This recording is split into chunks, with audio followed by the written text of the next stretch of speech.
నమస్కారం అందరికీ కట్టెర్ ఇండియన్ ఛానల్కి స్వాగతం. ఈ వీడియో కనుక మీకు నచ్చినట్లయితే తప్పకుండా ఈ వీడియోని సబ్స్క్రైబ్ చేయండి. ఈ వీడియో కనుక మీకు నచ్చినట్లయితే షేర్ చేయండి, లైక్ చేయండి, కింద కమెంట్ సెక్షన్లో కమెంట్ కూడా తప్పకుండా చేయండి. భగవద్గీత శ్రీకృష్ణ పరమాత్ముడు అర్జునుడికి ఉపదేశించిన గీతనే మన భగవద్గీత అంటారు. అయితే ఇక్కడ ఈ భగవద్గీతను చదివితే మనకేదో కోరికలు తీరుతాయని చాలామంది అపోహపడుతూ ఉంటారు. కానీ భగవద్గీతని చదివితే ఏదో మన కోరికలు తీరడం కాదు. భగవద్గీతను చదివి మనం అర్థం చేసుకొని దాని గనక మనం ఆచరిస్తే గనక తప్పకుండా నువ్వు అనుకున్న గమ్యాన్ని చేరుతావు, నువ్వు అనుకున్న పనులన్నీ నువ్వు సాధించగలుగుతావు. ఇక్కడ ప్రపంచంలో ఏది ఇంపాసిబుల్ కాదు, ఎవ్రీథింగ్ ఈజ్ పాసిబుల్. మీరైతే ఏదైతే పని అనుకుంటారో దాన్ని మీరు చేరుకోవడానికి, ఆ గమ్యాన్ని చేరుకోవడానికి చాలా కష్టాలు, కన్నీళ్ళు, ప్రతి దగ్గర మీకు సమస్యలు ఎదురవుతూ ఉంటాయి. దాన్ని అధిగమించాలంటే తప్పకుండా మనం మోటివేట్ అవుతూ ఉండాలి. మనం మోటివేట్ కావాలంటే మనకు మోటివేటర్ ఎక్కడో ఉండడు. మీరు కనుక భగవద్గీతను కనుక పూర్తిగా అవగాహన చేసుకొని అర్థం చేసుకొని కనుక మీరు ఉంటే కనుక తప్పకుండా మీరు అనుకునే పనులన్నీ సాధించగలుగుతారు. అయితే ఇక్కడ భగవద్గీతని మిగతా గ్రంథాలతో పోలుస్తూ ఉంటారు. అంటే మిగతా మతాలతో, అంటే ఇస్లాంలో ఖురాన్తో కానీ లేకపోతే క్రిస్టియానిటీలో బైబిల్తో కానీ పోలుస్తూ ఉంటారు. అయితే ఏమంటారంటే భగవద్గీత, ఖురాన్, బైబిల్ ఈ మూడు ఒకటే అంటారు. కానీ ఈ మూడు ఒకటి కావు. ఎందుకు అంటే ఖురాన్ వాళ్ళ మత విశ్వాసాలు, వాళ్ళ మత ఆచారాలు మాత్రమే బోధిస్తూ ఉంటుంది.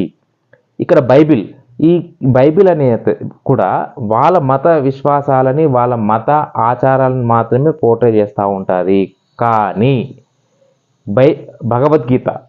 భగవద్గీత మనిషి ఎలా ఉండాలి, మనిషి ఎలా నడుచుకోవాలి, మనిషి అనే అతను ఎలా బతికితే, ఎలాంటి కష్టాలు ఎదురైతే దాన్ని ఎలా అధిగమించాలనేది క్లియర్ కట్గా ఈ 700 శ్లోకాలలో భగవద్గీతలో పొందుపరచబడింది.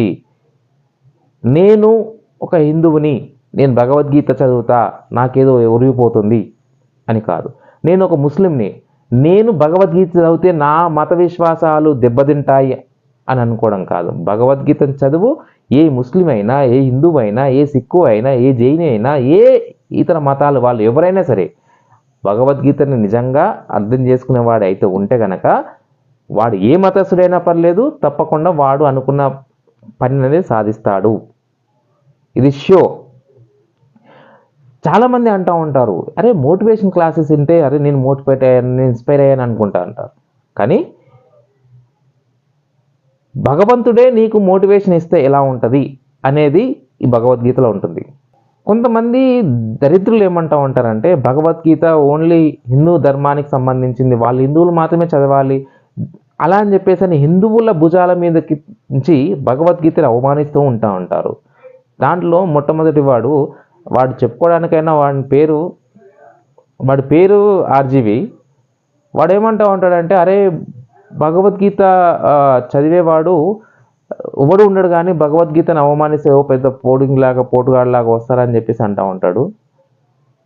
ధర్మో రక్షిత అంటే ధర్మాన్ని నువ్వు కాపాడితే నిన్ను ధర్మం కాపాడుతుంది.